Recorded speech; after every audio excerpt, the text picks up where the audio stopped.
Okay, Pralhad Joshi ಅವರಿಗೆ ಕೇಂದ್ರ ಶಿಕ್ಷಣ ಸಚಿವ ಸ್ಥಾನ ಸಿಗ್ತಾ ಇದೆ ಅನ್ನುವ ಮಾಹಿತಿ ನಮಗೆ ಲಭ್ಯವಾಗ್ತಾ ಇದೆ.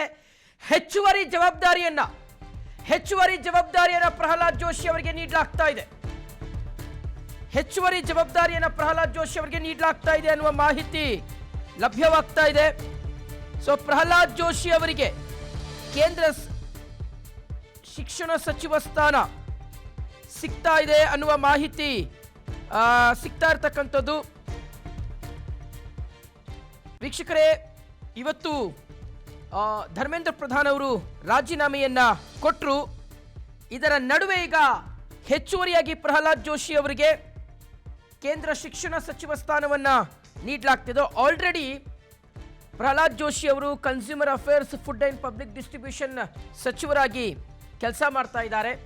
ಈಗ ಹೆಚ್ಚುವರಿಯಾಗಿ ಆಲ್ರೆಡಿ ರಿನ್ಯೂವೇಬಲ್ ಎನರ್ಜಿಯ ಸಚಿವರಾಗಿಯೂ ಸಹ ಕೆಲಸ ಮಾಡ್ತಾ ಇರ್ತಕ್ಕಂಥದ್ದು. ಸೊ 2 ಖಾತೆ ಆಲ್ರೆಡಿ ಅವರ ಹತ್ರ ಇದೆ. ಇದರ ಮೇಲೆ ಈಗ ಪ್ರಹ್ಲಾದ್ ಜೋಶಿ ಅವರಿಗೆ ಹೆಚ್ಚುವರಿಯಾಗಿ ಕೇಂದ್ರ ಶಿಕ್ಷಣ ಸಚಿವ ಸ್ಥಾನವನ್ನ ಕೊಡಲಾಗಿದೆ.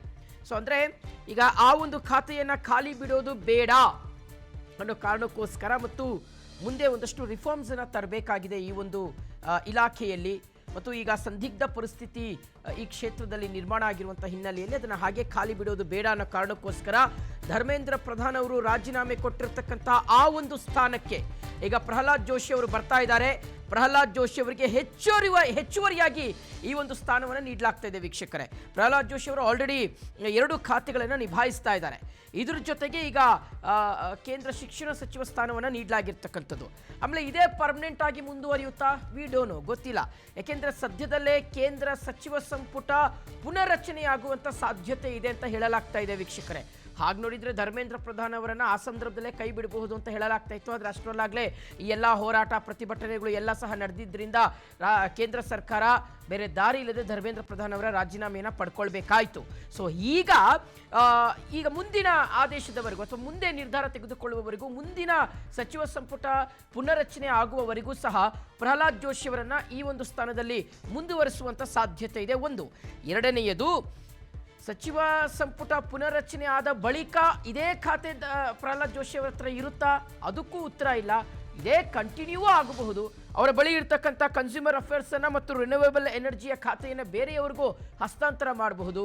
ಅವರನ್ನು ಶಿಕ್ಷಣ ಖಾತೆಯಲ್ಲೇ ಕಂಟಿನ್ಯೂ ಮಾಡ್ಬೋದು, ಅಥವಾ ಅವರನ್ನು ಈ ಶಿಕ್ಷಣ ಖಾತೆಯನ್ನು ತೆಗೆದು ಬೇರೆಯವ್ರಿಗೆ ಕೊಡಬಹುದು ಅಂತ. ಆದರೆ ಯಾಕೆ ತುರ್ತಾಗಿ ರಾಜೀನಾಮೆಯನ್ನು ಕೊಟ್ಟು ಕೇವಲ ಒಂದು 6-7 ಗಂಟೆಗಳಲ್ಲೇ, ಕೆಲವು ಗಂಟೆಗಳಲ್ಲಿ ಯಾಕಾಗಿ ಆ ಸ್ಥಾನಕ್ಕೆ ಪ್ರಹ್ಲಾದ್ ಜೋಶಿ ಅವರನ್ನು ನೇಮಕ ಮಾಡಲಾಯಿತು ಅಥವಾ ಅವರಿಗೆ ಈ ಖಾತೆಯನ್ನು ನೀಡಲಾಯಿತು ಅಂತ ನಾವು ನೋಡ್ತಾ ಹೋದರೆ ಈಗ ಸಂದಿಗ್ಧ ಪರಿಸ್ಥಿತಿ ಶಿಕ್ಷಣ ಖಾತೆಯಲ್ಲಿ ಈಗ ನಿರ್ಮಾಣ ಆಗಿದೆ. ವೀಕ್ಷಕರೇ, ಗಮನಿಸ್ತಾ ಇದ್ದೀವಿ, ಡಿಸ್ಟರ್ಬೆನ್ಸ್ ಇದೆ.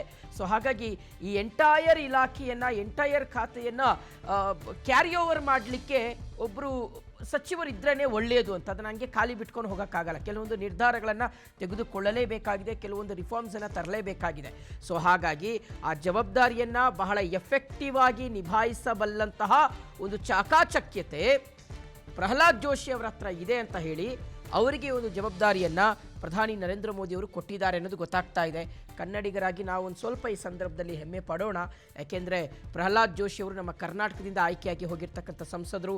ಆ್ಯಂಡ್ ಮೋರ್ ಓವರ್, ನರೇಂದ್ರ ಮೋದಿಯವರು ಪ್ರಹ್ಲಾದ್ ಜೋಶಿ ಅವರ ಮೇಲೆ ನಂಬಿಕೆ ಇಟ್ಟು ಈ ಒಂದು ಹೆಚ್ಚುವರಿ ಖಾತೆಯನ್ನು ಕೊಟ್ಟಿದ್ದಾರೆ.